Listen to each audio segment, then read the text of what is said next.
Sono convegni che sono nati dalla necessità e dall'urgenza non solo di evangelizzare la cultura attuale, ma soprattutto di formare un nuovo popolo cosciente della sua identità cristiana.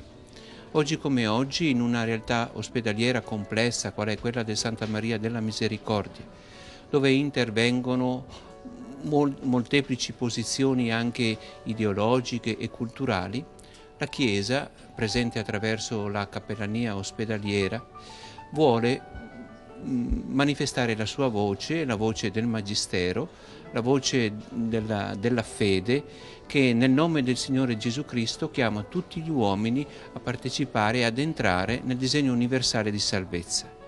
Il primo convegno aveva come tema l'umanizzazione della realtà ospedaliera. Oggi ci poniamo una domanda cruciale: che cosa è l'uomo?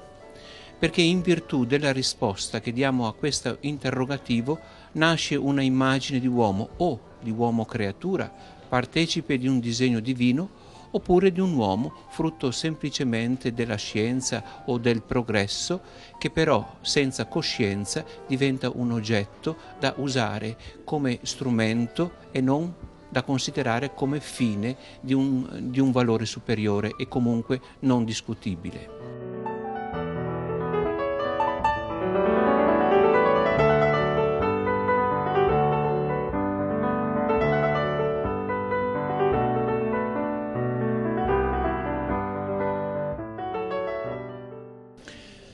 Le persone che soffrono certamente per un male fisico, ma io colgo l'emergenza, l'urgenza di una sofferenza che è innanzitutto sofferenza di senso. È l'uomo moderno che ha perso la sua identità, che non coglie più il valore della vita nella sua profondità. C'è il bisogno allora di alleviare, di lenire questa sofferenza attraverso l'interrogazione stessa della coscienza, per dare una risposta che dia spessore, valore e universalità a questa vita.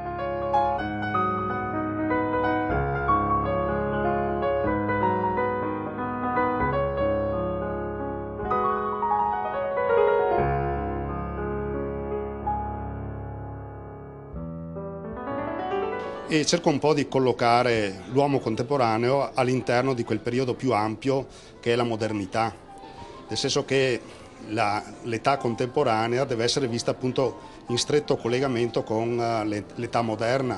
In qualche modo rappresenta proprio un momento di crisi interna alla modernità. E in questo senso l'età contemporanea può essere chiamata anche età postmoderna.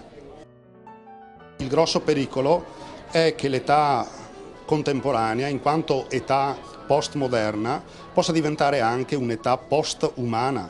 Questo è il grosso pericolo. Cosa vuol dire un'età post-umana? Un'età nella quale l'uomo perde le sue dimensioni più fondamentali, quelle dimensioni che lo rendono appunto persona, quindi soggetto, cosciente di sé, capace di essere in relazione con se stesso e capace di entrare in relazione anche con gli altri.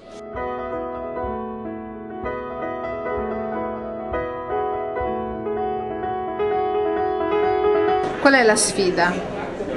La sfida è quello di accettare fino in fondo la nostra età contemporanea, postmoderna, senza però rinunciare a quelle dimensioni che hanno reso l'uomo autenticamente uomo, cioè persona umana. Questa direi che è la grossa sfida della nostra epoca.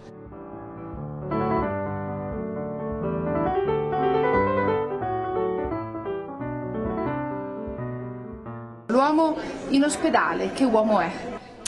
Ma l'uomo che è in ospedale è un uomo particolarmente vero, perché l'esperienza della malattia obbliga l'uomo a semplificare e quindi si arriva appunto alla verità e all'essenza e soprattutto alla grande domanda di senso, perché il grande problema del dolore non è tanto il soffrire, ma è il perché soffrire.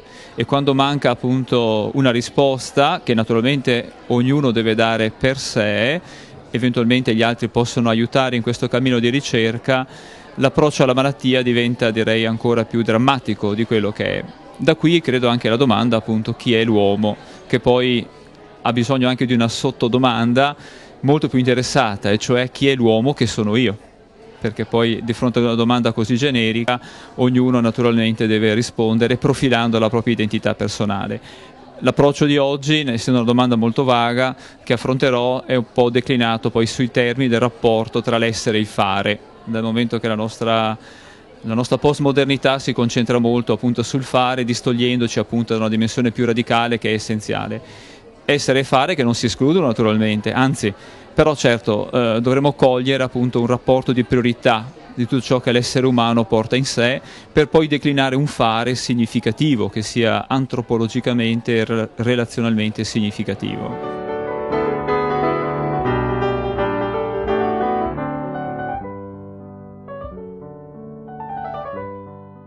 Ecco, il ruolo di medici e infermieri, quale dovrebbe essere? Si può rispondere con una frase abbastanza anche usurata, ma solitamente anche il Magistero della Chiesa parla sempre di scienza e coscienza. E quindi c'è, direi, un cammino di umanizzazione anche per tutti gli operatori sanitari che offrono al malato che affronta appunto questo cammino sicuramente misterioso la loro scienza, la loro competenza, ma anche illuminato da un cammino di discernimento, perché la scienza non è neutra, la cultura non è neutra, ma inevitabilmente ciascuno di noi poi la declina all'interno del proprio cammino personale, e questo naturalmente è, diciamo, un po' l'esame di coscienza, ecco, in senso naturalmente molto nobile e molto promotivo, che anche gli operatori sanitari devono compiere.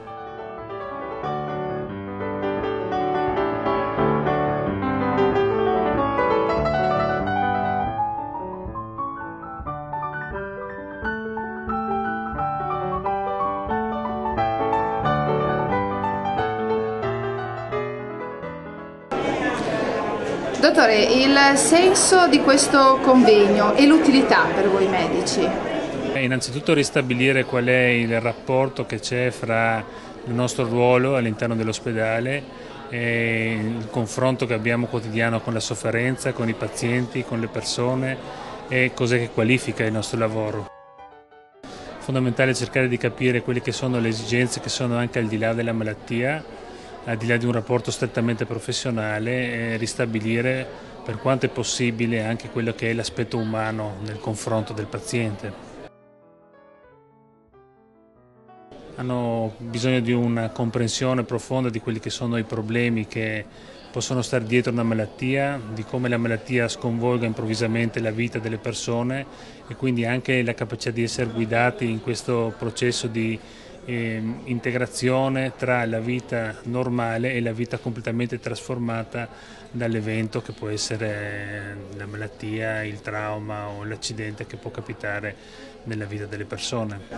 E quale diventa quindi il nuovo ruolo degli operatori sanitari? Quello di dare una continuità fra quella che è l'importanza della valorizzazione della persona e possibilmente proseguire il rapporto con il paziente anche al di là dell'ambito strettamente professionale, e creare un ambito che possa essere un riferimento anche, diciamo, al di là della stretta attività che si svolge nell'ambito dell'ospedale.